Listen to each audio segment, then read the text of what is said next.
बृजभूषण शरण सिंह के समर्थन में साधु संत नहीं है, वो केवल एक ढिंढोरा पीटना चाहते हैं कि साधु हमारे साथ है। मोदी जी को आप भगवान माने हैं ना? मोदी जी को जो अंधभक्त भगवान मान रहे हैं उनके प्रति सवाल है। अंधभक्ति इतनी मैं कहता हूँ, गधा पालो या शेर पालो, लेकिन आप जैसे पत्रकार गलतफहमी मत पालो। भैया क्या शर्म है आपकी आंखों में कि मोदी जी जैसे दूरबीन लगाए हुए हैं? कब हुआ, कैसे हुआ? एक बहन बेटियों के प्रति एक ऐसी आपकी संवेदना वाकई में शर्मसार कर देती है। कहते मीडिया में ही तो कह रहे हैं, वो मीडिया किसकी है? चाटुकार मीडिया। आप भी मोदी जी का चरण वंदन कीजिए। अरे भैया, तो मैं हर बार मैं सच को आईना दिखाना चाह रहा हूँ।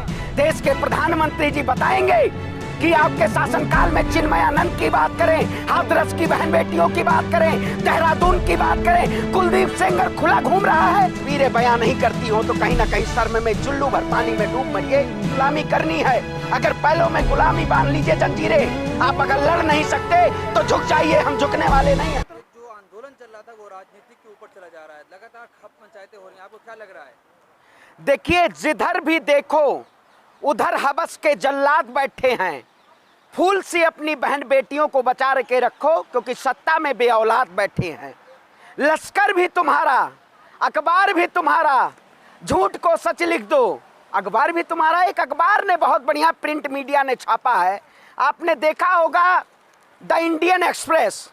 जिस तरीके से अखबार ने पूरी तरीके से बृजभूषण शरण सिंह पर लगे आरोपों को पूरी तरीके से उन्होंने प्रदर्शित किया है, लेकिन ऐसी कौन सी सरकार है जिस सरकार के शासनकाल में अपराधियों को संरक्षण दिया जा रहा है, अपराधियों को जेल की सलाखों के पीछे नहीं दिया जा रहा है? आज जिस तरीके से गोदी मीडिया बिकी हुई है, ये पेपर प्रिंट मीडिया वाकई में ये दिखा रहा है कि इस देश में पत्रकारिता एक ऐसे स्तंभ है जो देश में सच्चाई को उजागर करना चाहती है। भारतीय जनता पार्टी के लोग जिस तरीके से सत्ता में बैठ के तमाम ऐसे मुद्दों को दबाने का काम करते हैं, आए दिन बृजभूषण शरण सिंह बयान तो देते हैं, एक तरफ प्रधानमंत्री जी सेंगोल का ढिंढोरा तो पीटते हैं, लेकिन क्या उन्हीं प्रधानमंत्री के शासनकाल में जो नारा होता है बेटी बचाओ बेटी पढ़ाओ, उसी नारे को शर्मसार कर दिया जाता है? मैं देश के प्रधानमंत्री से पूछना चाहता हूं कि आपके शासनकाल में क्या बेटियों को न्याय नहीं मिल पाएगा? आपके सांसद जिनके ऊपर पास्को एक्ट के तहत FIR दर्ज है, उन बहन बेटियों को न्याय नहीं मिल पा रहा है? क्या वाकई में ये सरकार मूक बधिर नहीं है? इस सरकार के शासनकाल में बहन बेटियों के ऊपर लाठी और डंडों और एक दिल्ली पुलिस के द्वारा जिस तरीके से बूट रख के उनकी आवाज को दबाया जा रहा है, क्या आप जैसे पत्रकार नहीं दिखाई देगा? जून को रैली तो कर रहे थे, योगी जी ने परमिशन अरे दी। मैं कहता हूँ योग, देखिए हताहत है। मैं भी अयोध्या की पावन धरती से आता हूँ। बृजभूषण शरण सिंह के समर्थन में साधु संत नहीं है, वो केवल एक ढिंढोरा पीटना चाहते हैं कि साधु हमारे साथ है। मैं कहता हूँ इस सरकार से कि तुरंत इनको जेल की सलाखों के पीछे डाले, क्यों नहीं डालती है? उठाइए ADR की रिपोर्ट। में पूछना चाहता हूं देश के गृह मंत्री से, भारतीय जनता पार्टी के 302 सांसद हैं, 62 से ज्यादा सांसद आपराधिक मुकदमे हैं, कौन देगा जवाब? प्रधानमंत्री देंगे जवाब? बताइए कौन बयानबाजी नहीं करेंगे? आप बताइए, बयानबाजी भैया जेल की सलाखों के पीछे होना चाहिए। अपराधी खुला घूम रहा है और मोदी जी जवाब नहीं दे पा रहे हैं। देश का प्रधानमंत्री पूरी तरीके से इस मामले में संलिप्त हैं, गृह मंत्री संलिप्त हैं, क्यों नहीं उनको जेल की सलाखों के पीछे डाला जा रहा है? आज बहन बेटियों को न्याय नहीं मिल पाएगा। जो सरकार बड़े बड़े वायदे करती थी, सबका साथ होगा, सबका विकास होगा, सबका प्रयास होगा, लेकिन इस शासनकाल में सबका विनाश हुआ है। सबका विनाश। इसी सरकार के शासनकाल में 700 से ज्यादा किसान शहीद हुए। प्रधानमंत्री जी उन्हें आंदोलनजीवी, खालिस्तानी, पाकिस्तानी, देशद्रोही तमाम ऐसे नामों से उद्बोधन करने का काम किया। क्या प्रधानमंत्री जी को जवाब नहीं देना चाहिए? देखिए बृजभूषण तो कह रहे हैं ना, बताएं कि कब हुआ, कहां हुआ और कैसे हुआ। अरे भैया, क्या शर्म है आपकी आंखों में कि मोदी जी जैसे दूरबीन लगाए हुए हैं?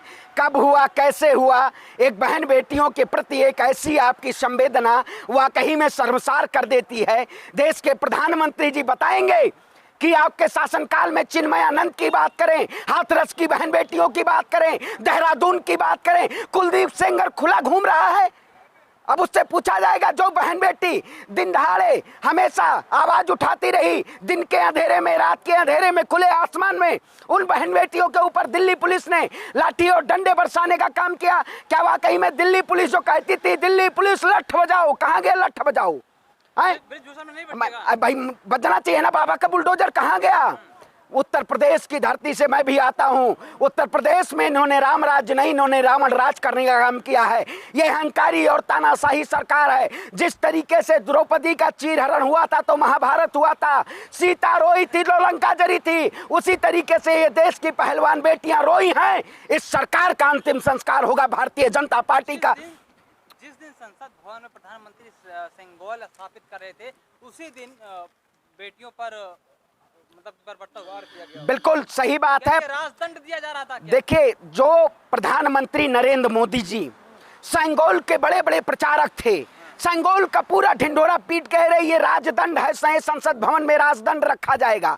राजदंड को झुका दिया गया। इस शासनकाल में राजदंड क्या होता है? जिस तरीके से प्रजा का कहीं ना कहीं पूरी तरीके से भारतीय जनता पार्टी ने प्रजा को प्रभावित करने का काम किया है। एक ऐसी सरकार जो न किसानों को छोड़ी, न महिलाओं को छोड़ी, ये केवल ब्रांडिंग के जरिए सरकार की तानाशाही केवल ब्रांडिंग दिखाती है कि वाकई में ये सरकार बहन बेटियों को न्याय नहीं दे पाएगी। हमें सड़कों पे उतरना पड़ेगा और सरकार से सवाल पूछना पड़ेगा। आपके शासनकाल में सबसे ज्यादा आज महंगाई की बात करें, बेरोजगारी। कि दिल्ली पुलिस पूरा मामला देख रही है, जो कार्रवाई होगी उसके लिए मैं तैयार हूँ। फांसी पे लटक जाऊंगा। अरे भैया, आप कहते हैं मीडिया में ही तो कह रहे हैं। वो मीडिया किसकी है? चाटुकार मीडिया। आप भी मोदी जी का चरण बंदन कीजिए। अभी तो अखबार लेके घूम रहे हैं। अरे भैया, तो मैं अखबार में सच को आईना दिखाना चाह रहा हूँ। कितने मुकदमे हैं जो सीधे तौर पे उनके ऊपर पास्को एक्ट के तहत FIR है? क्यों नहीं? आज भैया अभी आम नागरिक होगा, कोई बहरुद्दीन होता, उसकी गिरफ्तारी हो गई होगी। तमाम मीडिया में नंगा नाच कर रहा होगा। इन्वेस्टिगेटिव एजेंसियां जो हैं वो कहाँ बैठी हुई हैं? उनको दिखाई नहीं दे रहा है। कह रहे जांच पे भरोसा नहीं है, अब खाप पंचायतों के पास पहुंच गई। मैं कहता हूं, देखिए, खाप पंचायतों पे अगर इस देश में जनता के द्वारा चुनी हुई सरकारें होती हैं, डॉक्टर राम मनोहर लोहिया ने कहा था जब सड़कें सुनसान हो जाएं तो संसद आवारा हो जाती है। इसीलिए सड़क के जरिए हम संसद तक आवाज उठा रहे हैं। हमारे एक नेता थे राहुल गांधी, जिनको जब बीजेपी वाले जब पेट में बात नहीं पचा पाते हैं तो वो विदेश में जाके अगर सच्चाई कहते हैं तो उस पर प्रधानमंत्री और उनके बीजेपी के नेता तमाम ऐसे रंग कौन। अरे भैया, कौन सा अपमान किया? मोदी जी को आप भगवान माने हैं ना? हैं? मोदी जी को जो अंधभक्त भगवान मान रहे हैं उनके प्रति सवाल है। अंधभक्ति इतनी, मैं कहता हूं, गधा पालो या शेर पालो, लेकिन आप जैसे पत्रकार गलतफहमी मत पालो। गलतफहमी पाले हुए हैं ना, मोदी जी भगवान हैं। अरे भैया, कौन से विदेश की धरती पे है? आप बताइए, जो एक ऐसा नेता जो न पार्षद है, न सांसद है, न MP है, न MLA है, बीजेपी की पूरी आला कमान डरी हुई है। बीजेपी की पूरी आला कमान डरी हुई है। विदेशी धरती पे उन्होंने सच्चाई को दिखाने का काम किया है। जिस तरीके से बीजेपी ने ढिंढोरा पीट के और देश में नफरत फैलाने का काम किया है, ऐसी नफरती सरकार नहीं चाहिए जो देश में राजदंड के नाम पे प्रजा के ऊपर लठ तंत्र बनवाने का काम करे। बीजेपी के शासनकाल में किसानों के ऊपर पानी की बौछारें लाठी डंडों से बरसात करने का काम किया गया। क्या खाप पंचायत के रास्ते से न्याय मिलेगा क्या? देखिए, जनता के द्वारा जनता सड़कें पर उतरेंगी और सड़क से न्याय होगा, क्योंकि ये सरकार मानने वाली नहीं है। जब तक आपने देखा होगा, एक दौर था किसानों का, किसानों ने पूरी तरीके से सड़क पे लड़ाई लड़ी थी और उस कानून को वापस कराने का काम किया था। दोबारा हम सड़क पे उतरेंगे, महिलाओं के साथ, महिलाओं की सत्याग्रह को हम रुकने नहीं देंगे। इस लड़ाई को पहलवानों के साथ हम खड़े हैं और दोबारा जंतर मंतर पे उतरेंगे और इस लड़ाई को लड़ेंगे। पर दिल्ली पुलिस लठ बजाएगी क्या? अरे भैया, नहीं बजाएगी तो क्या सरकार के अधीनस्थ में सोई रह जाएगी? अब कौन बैठा हुआ है भैया? जब जिस राज्य का राजा झूठा और पाखंडी हो जाए, शर्म ना हो। आपने देखा होगा कल अजमेर में, अरे भैया, आपने देखा कल राजस्थान के अजमेर में जिस तरीके से प्रधानमंत्री जी बेटियों पे तो बड़े बड़े वायदे कर रहे थे, बड़ी बड़ी बातें कह रहे थे, लेकिन एक तरफ बेटियों के ऊपर लठ बजवाने का काम कर रहे थे। आपने देखा होगा, अगर तस्वीरें बयां नहीं करती हो तो कहीं ना कहीं शर्म में चुल्लू भर पानी में डूब मरिए। वो बहन बेटियों किसी की बहन बेटी है, वो हमारे देश की बेटी है। जब पहलवान देश का मेडल लाती हैं, देश के तिरंगे का मान जब ऊपर करती हैं, तब तो प्रधानमंत्री मोदी जी फोटो खिंचवा लेते हैं। ये प्रचार मंत्री हैं, ये फोटो जीबी मंत्री हैं। ऐसा देश का प्रधानमंत्री नहीं होना चाहिए। दिल्ली पुलिस पर कितना भरोसा है आपको? देखिए, दिल्ली पुलिस है, जब बेटियों पर 28 तारीख को जो बर्बरता होगी, देखिए, बिल्कुल उसी तरीके से दिल्ली पुलिस पे अभी भी हमें भरोसा नहीं है। जिसके ऊपर 33 दिन से ज्यादा ऊपर FIR हो चुकी है, उसको जेल की सलाखों के पीछे नहीं डाल रही है, तो कहीं ना कहीं ये पूरी सरकार के समय हो रहा है और बृजभूषण शरण सिंह को बचाया जा रहा है, लेकिन हम इस लड़ाई को सड़क पे लड़ेंगे और दोबारा जंतर मंतर पहुंचेंगे और महिलाओं और पहलवानों के न्याय के लिए, अधिकार के लिए लड़ाई लगेंगे। अगर आपको भी गुलामी करनी है, अगर पैलों में गुलामी बांध लीजिए जंजीरें, आप अगर लड़ नहीं सकते तो झुक जाइए, हम झुकने वाले नहीं हैं।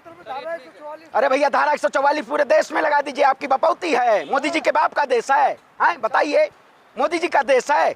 देश की जनता के द्वारा सरकारें आती हैं और जब जनता चाहेगी तो सत्ता से बेदखल करने का काम करेगी।